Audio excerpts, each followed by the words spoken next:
A very good morning to each and every one of you who's taken time to join me. So this is the start of a morning series where every Tuesday and Thursday, I will be creating just wonderful content for you. So I request if you enjoy it to click on the subscribe button or the follow up button. But what's most important is that you give me your comments, because from your comments, I will be able to know what are the topics you want me to expound on more, what are the specific questions you have. It'll be best if you don't message me personally, okay? Because there are some people who wonderfully message me personally. Okay, so today I want to be talking about our topic. P.L.A.Y for rebellious teenagers. I want to say that this session is really for the more serious cases because I covered the milder ones, right? Where we talk about just back talking and how to really connect on Tuesday, which is the previous session. So this is for the parents who are saying, Junior, my kid says, I hate you, and then they slam the door. Or Junior, I'm concerned because they're having boyfriend and girlfriend and I'm worried about unprotected sex. So when we talk about different difficult topics, that is something we will be covering tomorrow at 8 a.m. as well. And how that is different is that it will be interactive, where moms get to ask questions and it's going to be very topical based. Okay, wait.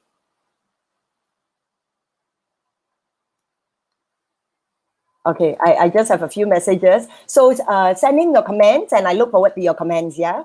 So as we start, I want to quickly dive into our session. So good morning. Type in your questions for me. And as you type in your questions, I will be able to see it.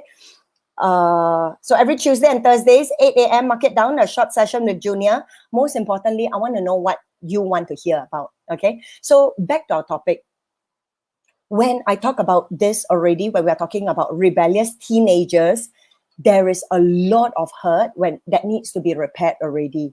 So this is what I call a period of really showing positives, okay? But before I go into that, I want to share this screen with you where I cover the three myths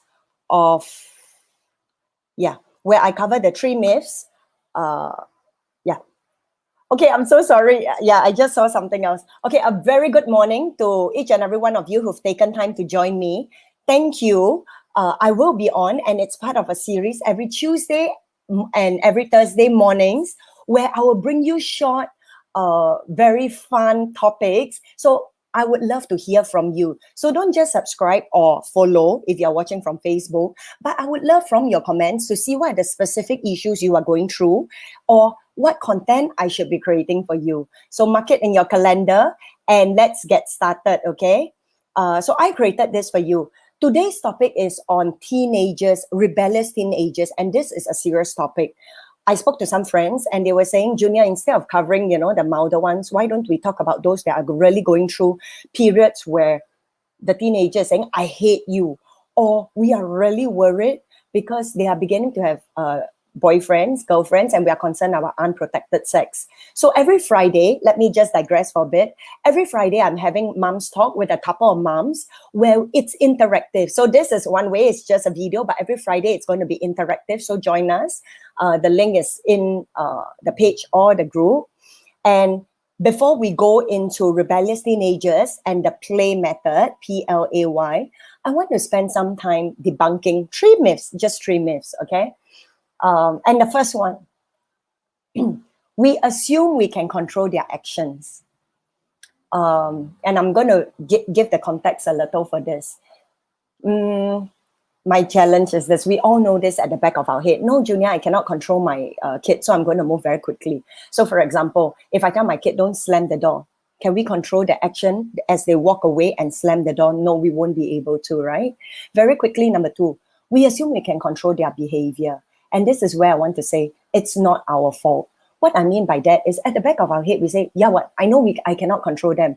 Yet, we still believe we can control, and it's not our fault because, you see, in the evolution of mankind, the young is dependent on the parents, right, to teach them or to socialize them into this world. So if we look at a lion, a young cub follows the mom everything the mom does, because the mom is responsible, or the dad is to show how things are, how what the culture is, how they actually survive. And likewise for us, right? Imagine our baby, our infant come toddler. Our toddler looks with big eyes, passively absorbing and learning very diligently and intently. So many parents, and I write that in this book, right? When I talk about, this is a very big topic about control, where I talk about stewardship and ownership. Even though a lot of us know in our heads that we don't own our children, that our job is to guide them through life as a good steward would, we unconsciously get addicted because they're so cute and they listen to everything we say all the way up to 2 years old. And then something happens. So I joke, right? At terrible too. Suddenly they scream, they assert their independence. And then we are like, what happened to my little angel? And this is where I want to take some time to say, it's not surprising if we actually understand it. Because you see, when the physical body of the child grows, we are like, yay, that's healthy, that's normal, you're good weight, good height, correct? And yet, what we fail to see is the inner expansion of the faculties, whether it's their intellect, their emotions, or their will. And as this begin to develop, isn't it funny, right? So I challenge, right, in my book when I ask, and the naked parent can be gotten at the modernasianmother.com, and then I'll send you a copy, where we actually ask, right? I mean, it's normal when we see a child, we don't say, hey, if they grow, we are like, that's healthy. But isn't it interesting that we are least prepared for their mental, emotional, and intellectual growth? So I would assert, if they're not challenging us, then that would be abnormal. So I wish there was a yardstick, because we do have that health booklet to chart their physical growth. But how about their emotional, mental, and intellectual faculties? If we had something like that, I think it would definitely prepare us parents a lot more when they begin to challenge us, okay? And so I'm here to say it's not our fault, because we get spoiled all the way. And then after a while, we get addicted to the thought that they should be obeying us. But in reality, no. And I don't want to go through the whole ages from toddler all the way to primary school, because it's only at teenage years for those that we begin to see the cracks or the damages that are accelerated by then already, okay? So, and finally, the third myth at teenage is we assume it's a phase. So we quietly resign. Never mind, it's just a growing up phase. Friends are more important to them now. They will get over it. Or some give up, like, never mind, just leave him to his own devices. Oh, don't want to talk to me, never mind. And many of us repeat the same actions that don't work. So we know it doesn't work, but we don't know how else can we make it work. Am I right? So this is where I want to say, while we cannot control our children, what's beautiful in Stephen Covey's circle of influence, I won't go into it, but basically imagine just a circle, okay? There are many things in life we can't control. Specifically, I want to zoom it out down to our relationship with my teenager. If by this time, my teenager is considered rebellious and really on the extreme side, I cannot control that my teenager doesn't want to talk to me, is addicted to games, rather hang out with their friends more, or is using vulgarities at home. But, and instead of focusing on that, right, don't use vulgarity, you should respect your mother, come back early, curfews don't work by then. It could potentially escalate to something worse, okay?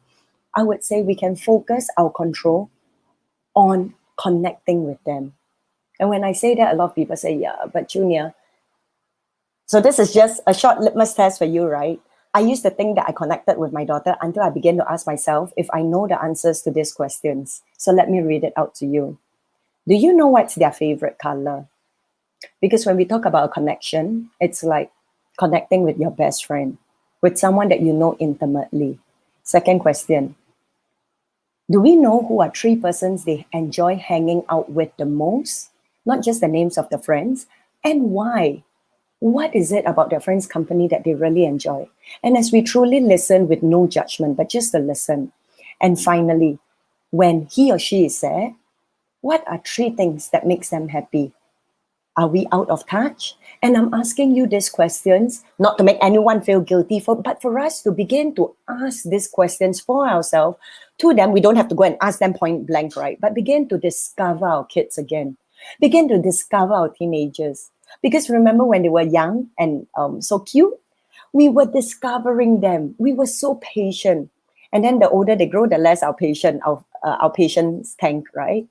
Okay, and then I want to move on to the second myth, right, where I talk about, I want to move on to the where we talk about we assume we can control. This is where I want to say, in this book, get it, like really get it. I wrote it like last year and I didn't publicize it at all. But in the chapter 4 on authority, I talk about what do we do when traditional models of authority no longer works. So when they were young, the traditional is where this is how it's always been done. My mom always did this, so you should be listening to me, okay?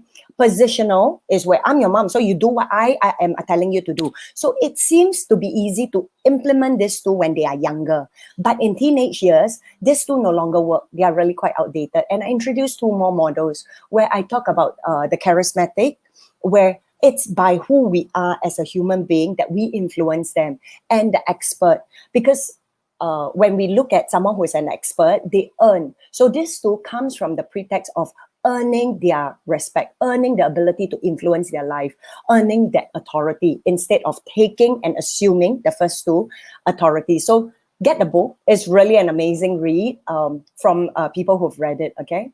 And finally, myth number 3, it's not a phase. Your child wants to connect with you. And I say this from experience. So I was definitely a rebellious teenager. And I remember one of the mediating sessions I had with my mom and dad. I was so mad. So my dad would typically get my mom to say her point, me to say my point, and then he would try to be the middleman to reconcile us. After she said all she said, I remember this one day. I looked at my mom, I looked at my dad, and my dad was like, okay, Yen, what's your point? I said, I have nothing left to say. I don't give a shit for this relationship anymore. And as I said that, I cried, I walked away. But deep in my heart, there was so much pain. When I said I don't care anymore, it wasn't that I didn't love my mom. It was I didn't know how to care anymore. I didn't know how to make it any better. And it was easier to give up. So hang in there if they give you just the tough stance like I did to my mom, because deep inside is the cry to want to really connect with you. Okay, so I want to quickly move into the P.L.A.Y model. And if you have any questions, please type them in. Okay, so my P.L.A.Y model comes with P. P stands, so P.L.A.Y, play with your teenagers. When I first created this acronym, I put a lot of thought into it. I thought it's perfect that it is so, seriously, play is exactly what I want to do to grab your attention, because so often we easily play with our younger kids, but with our teenagers, we seem to get all serious and grown up, and we lose that lightheartedness in the relationship, okay? So P stands for praise. Please write it down wherever you are. The more, the better. Do we compliment them more than we, do we compliment more, or do we criticize them more in our interactions? I remember sharing this at one session, and one mom quickly said, yes, I praise my son a lot, man. And my immediate question to her as I looked, because I knew she had issues, right? I was like, how many times a day? Her eyes open wide. Huh? You mean I should be praising him many times a day? And that's what I get, okay? So remember I said when we are talking with rebellious teenagers, we are talking about a lot of hurt that really needs to be repaired at this stage now. So I want you to imagine a beaker of murky water, not clear, but a bit dirty, okay? If we throw in a compliment every once in a while, or when we are in a good mood, what's the overall condition? Like one drop here, one drop there. The entire overall environment is still negative. It's still heavy, distant, if we tell the truth. The way to really change the entire beaker, which is the environment at home, is really to start changing the language used at home to one of generous affirmations, encouragements, and compliments. So initially, I'm going to say this. So it's easier to like pour out the bad water and like pour generous amounts of clear water in to quickly change the environment, right? So initially, what we say may seem to make no difference, right? Because we're like, tung, tung, and the environment is not used to it. So my statement is this, because she asked me, Junior, how many times a day, right? How much depends on how quickly you want to see results. The more you sow positive and genuine praise, the faster the environment of the murky water clears. So yes, it will definitely take time. but don't lose heart. And I want to say, my environment used to be filled with angry shouts, starting with me and my husband, right? We were always arguing every single day. Naturally, the kids express what they observe, and you can imagine how murky our water is, right? Not just spouse fighting, but mom scolding the kids and kids shouting at each other. So take heart, okay? Because when you look at the happy laughing Sentosa pictures today, I mean, for those of you who's following my Facebook page, and I've decided to come out in the open, so every day I'm going to be posting at least one, compared to Junior who never posts 2 years ago, okay? That picture that we are laughing and playing at Sentosa is a lot of hard work. And the best part, it only takes one. So for those of you who seem alone, like you are the only mom or the father and you are listening and you're like, oh, but my partner is not aligned with me. Really? My husband was not aligned with me when I first started either. It started with me. I did not get my husband's agreement or permission. I decided to transform the environment at home because this is my life, my relationship with my kids. So trust me, today is a far cry, but continue to sow. Number one, praise. Number two, L stands for listen without any interruptions, evaluations, or even agreements. Okay, and I want to say this, often we're not listening, even now. Are you really listening to this video as you are tuning in, or agreeing or disagreeing selectively in your head? Some parts no, some parts agree. The only one thing I want to share is about these two words called empathic listening, where we listen not to understand with the head, but to feel the way they feel with our hearts. When we listen with the heart, no longer do we want to give solutions, to reprimand or to tell them what they should have done.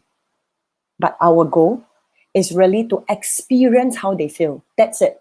So when I say listen, I mean that your goal is to experience how they feel. So if they talk, and you are coming from, ayo, that friend very bad. Ayo, again, you not do your work. Ayo, don't listen from there. Try to shift, right? To listen from your heart.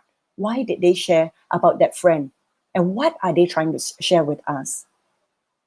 I use FIT. What are their feelings as they are sharing? What is the intention behind the words? Look under. T stands for what are the thoughts as they share? Because they are taking a risk, even as they open up to us. Judgments happen so often. We could be the last person to judge them. So let's not listen from the head, but listen from the heart. So you will know, this is the end point that you will want to reach, okay? That you've truly experienced how they feel when you have nothing left to say. Because their world is no more separate from your world. So this is my world, this is their world, right? Often we are at loggerheads and me trying to tell you and them trying to run away. So what I'm trying to say is when I am in your world and we share that world, I have no more advice left to give you because I'm just in the experience with you. So I remember just this Saturday, my eldest teenager, I was really upset with her because of her attitude. I think I asked her to look at something and she was like, Mom, I don't care for what you asked me to listen. And then I got angry, right? So I started shouting at her.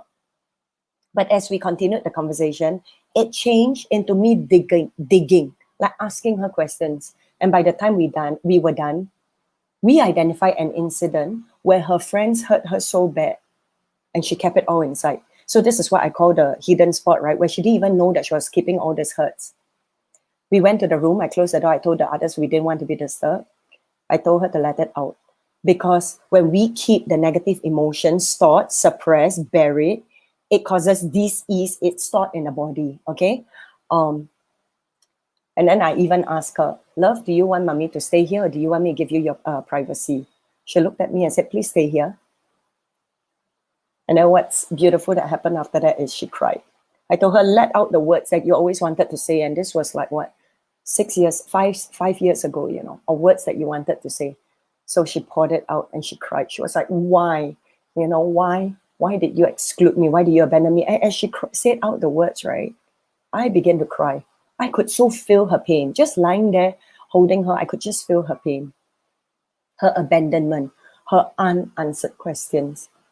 And in just a very short period after, heaving all that out, She looked at me and said, "Thanks, Mom." The beautiful part, we had healed an inner wound she didn't even know she had. Her rebellion didn't come from just a superficial because she didn't want to do what I asked her to do, right? It came from her deciding to shut people out when her friends shut her out. And she didn't know. So it's not her fault, right? And then, so I asked her, "How do you feel now?" She was like, "Mom, I actually feel lighter." I smiled. And this is where I want to tell you. Maybe it's not just our kids, but us who are keeping a lot of inner wounds. As we heal those within, we become more whole to begin to extend unconditional love. Okay. The third one is where I want to say ask. A stands for ask versus tell. How's your interaction with your kid last night, during or after dinner? I want us to take some time to just think. Instead of just listening to what Junior is saying passively, how was your interaction with them? If you think back to your communications with them, was there more telling or asking? So back to the environment where I talk about the murky water, right? What's normal may be us telling them, right? It may be our blind spot where telling them becomes the norm already as part of the language. And that's fine, okay? I don't want us to look back, but choose today to be the start where we start to ask. We introduce question marks into our conversations a lot more. So,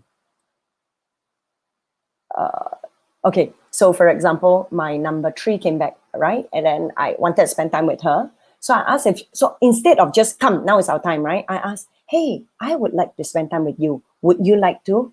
And then she said no, you know. Like really, I push aside my work and everything just to spend time with her, and she said no. What I did is I just waited and I held the space, right? When I say hold the space, imagine yourself, right, in a bubble, and the bigger the bubble you can extend, the imaginary bubble, right? Holding a positive space where, hey, you know what? When you're ready, love, mommy is here. So I sat in the same living room with her. There was a frown on her face as she finished her work, and I was just doing my work happily. And as she turned to me, I just smiled at her, and there was no need for any words, okay? So she knows that when she's ready, I'm here. Just being in the same space with her, with no words, communicates a lot. So why I share this is, okay, again, two worlds, right? Let's say this is mama, this is the child, right? Telling them leaves them no choice, right? Telling is like enforcing what I want. Instead of, but when I ask, this is the picture where I open up. And I'm inviting you to share with me your world, for your world and mine to become one. So I don't know about you, but I wouldn't want to be with a friend who's always telling me her side, right? We meet up, she tells me about everything that goes on in her life. And when I'm ready to share with her my side, she either doesn't want to listen, walks away, or tells me what I did wrong. So likewise, right? Our kids, I think often with teenagers, we tend to, out of love in wanting to protect them, be telling them too much. If you have any questions, please type it in and I'll move on to the last one. Y stands for say yes, yes, yes. Wherever you are now, I invite you to just repeat it audibly just for you. Yes, yes, yes. And look at how yes transforms your entire emotions in the moment. How much of our language, including our nonverbal, is a yes? So I was a no mother. And that's very interesting because when I was a child, right, I stopped asking or telling my mother things because I always knew the answer. Everything also cannot one. Everything also no. She was quite boring to me. And yet, unconsciously, I was repeating what I hated to my kids. So this is an exercise I invite you to do, right? One day, I sat down. I wrote a list of what I said no to, right? Sweets, chocolate, soft drink, phone. As I look at my long list, I was so righteous. Of course, this is for their good, ma. I mean, I say no because I love them. I'm trying to protect them. I still got scientific backing on the nutritious food that they should be eating instead of all the junk, you know, correct? And yet, what I was losing out on was the relationship if I told the truth. Their dad was more popular because he would buy them ice cream and the snacks. With me, they never even ask, you know. He'll say, who want to go grocery shopping with me? Everyone go. Who want to go with mama? Nobody want to come. And in that space, even as I wrote the list, I was still so justified. Someone has to be the parent around here, right? With the father acting like the kids. So you decide. Do the exercise as you look at your list. Decide, you don't have to cross them all out. What are things you can start saying yes to? The tip is, I realized that I became more fun once I started saying yes. It wasn't just saying yes to the kids. So I started saying yes to ice cream, right? Even though I cringed initially. And when I saw the joy that it brought to their faces, I was like, it's worth it after dessert. But of course, I made them work for it, right? But it brought them joy. But the biggest reward, I became a yes to life. So I know I'm going even deeper, right? But instead of a grouchy no to opportunities, to laughter and abundance, when I said yes, when my language began to change with my kids and I began to allow and increase my space to say yes. I mean, they understand all the logical parts already, right? I mean, there's so many things we do in our lives that may not serve our bodies or us, and we still do it as adults. So I began to really cut them some slack. Okay, so that's all I have for today. I trust today's session was most insightful and practical. Do again, please comment on the topics you want me to cover. I look forward to seeing you every Tuesday and Thursday at 8 a.m. Do share the replay with your friends if you found it useful. And this book, The Naked Parent, talks about really how to connect with our children, where I start first connecting with me as a woman, and then in understanding their needs, and then I talk about authority and many other bigger topics. So modernationmother.com, if you want to get a copy of yours, it's at $18. This is Junior Tan, Modern Asian Mother, signing off. You have a blessed day. Bye.